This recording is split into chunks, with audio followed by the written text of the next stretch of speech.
السلام علیکم ناظرین، خوش آمدید کہتا ہوں آپ سب کو اپنے اس یوٹیوب چینل میں۔ آج کی اس ویڈیو میں ہم سیکھنے والے ہیں ضاد کا مخرج۔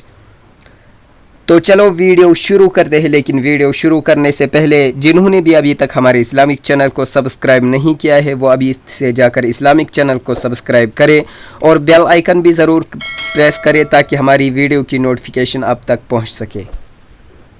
تو دوستو، ضاد کا مخرج ہے زبان کی کروٹ جب بائیں یا دائیں طرف والی اوپر کی 5 دھاڑوں کی جڑ سے لگے تو اس سے ضاد ادا ہوتا ہے۔ تو دوستو، ضاد جو ہے یہ حروف مستعلیہ کے 7 حرفوں میں سے ہے، اس لیے اس کو ہمیشہ موٹا کر کے پڑھنا ہے۔ اب جن کو بھی حروف مستعلیہ کا نہیں پتہ ہے تو وہ اس کو دیکھ لے۔ پچھلے سبق میں ہم نے حروف تہجی کے بارے میں پڑھا تھا۔ الف سے لے کر یا تک سارے حروف 29 ہیں، ان کو حروف تہجی کہتے ہیں، جن میں سے 7 حروف ہمیشہ موٹے پڑھے جاتے ہیں، ان کو حروف مستعلیہ کہتے ہیں۔ اب ہم اور مثال دے کر آپ کو سمجھاتے ہیں کہ حروف مستعلیہ کیا ہوتے ہیں۔ تو دوستو، مثال کے طور پر ایک پورا خاندان ہے۔